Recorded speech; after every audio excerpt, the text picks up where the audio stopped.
Yo,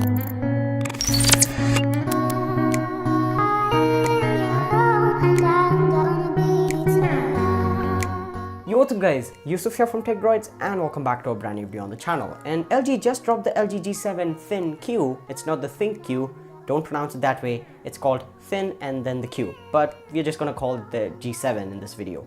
And also in this video we'll compare it against the Galaxy S9, which seems to be its arch rival or its direct competition. You can also compare it against the S9 Plus, but that does have a bigger battery and the dual cameras, so that's the only difference.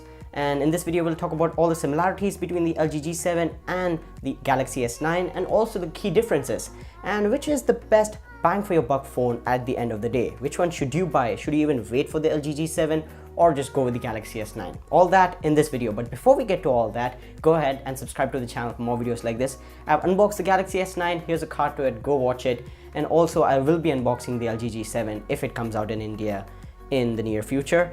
And with that being said, let's get to the comparison. Now starting off with the specifications, both the phones seem to be a direct copy of each other. Both of them have the Snapdragon 845, which is an octa-core CPU, 4GB of RAM. The Galaxy S9 Plus has 6, so take that in consideration as well. 64GB of storage and expandability is also there, so there's no need to worry about storage. And also both of these phones have a 3000 mAh battery with wireless charging and fast charging via a USB Type-C port.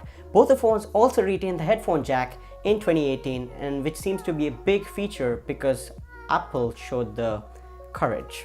Also, both these phones have Bluetooth 5.0, IP68 water resistance, and all the basic sensors that you need.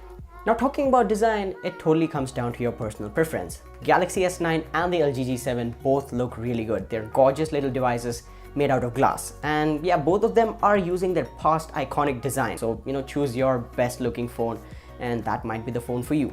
Now talking about the cameras, both of them have a good mix of camera features. Now the LG G7 has 16 megapixel dual cameras on the back with f1.6 aperture. Now one of them is a normal RGB sensor and the other is a wide angle sensor with a 170-degree field of view, so you can get those really wide shots and you can stand here and maybe take the whole frame. So that really helps. And LG has been nailing the dual camera system in the past and I don't think this is any different. Now coming to the Galaxy S9, it has only one camera, but it's a 12 megapixel sensor and it's a really good sensor. You can do 4K video, you have super slow-mo, you have AR emojis, you have all the good features that you might need in a 2018 flagship. Now if you were to go off with the Galaxy S9 Plus, you have dual cameras there and you also have that variable aperture which can switch between f1.5 to f2.4 depending upon the situation, or if you go into manual mode you can just change it whenever you want. But yeah, cameras are pretty decent on both these devices. Now something that's different in these two devices is their displays. The Galaxy S9 has a 5.8-inch Super AMOLED display with a resolution of 1440 x 2880, and yeah, you're getting that infinity display with that narrow aspect ratio, and it looks good. It's bright, it's vivid, it has those inky blacks, and it's a Super AMOLED panel from Samsung, so the saturated colors, and it's going to be the best in class, the best display on the market, period. Now LG decided to do something different this time around, so they decided to go with a 6.1-inch LCD panel with a notch. So the usable screen real estate is about 5.94 inches. So welcome the notch to the LG G series of phones as well. But the display is actually really good. What I've been hearing from the reviews and everyone talking about the display, it gets really bright with 1000 nit brightness and you can easily use it outdoors. It's got really good colors, viewing angle, and also there's a way to hide the notch in the software, so you can try that out.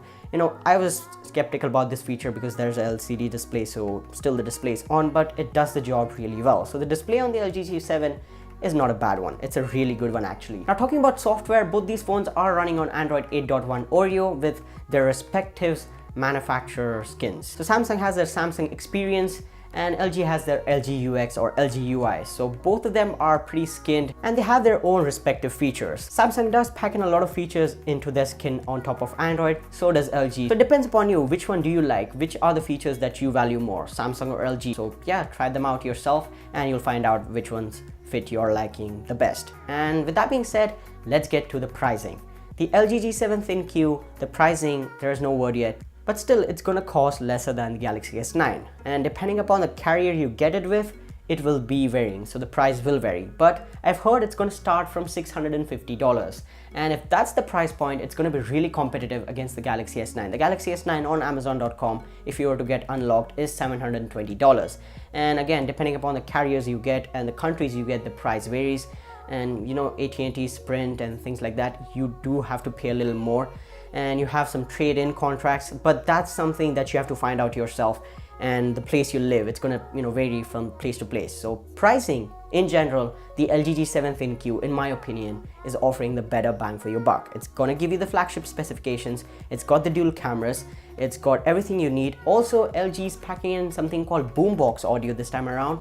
And also their headphone jack supports a 32-bit high quality DAC, so audiophiles are going to be happy. And the new boombox audio system resonates the whole device to give a lot of bass, and it's actually working out. So yeah, audio is better on the LG G7. And these were all the special features and my comparison on the Galaxy S9 versus LG G7 ThinQ. And for whatever reason, if you enjoyed this video and if this was helpful, go ahead and thumbs up on this video, and also subscribe to the channel for more videos like this, and hit that notification thingy so you don't miss out on the future uploads. And with that being said, thank you so much for watching, and I'll talk to you guys in the next one. Peace.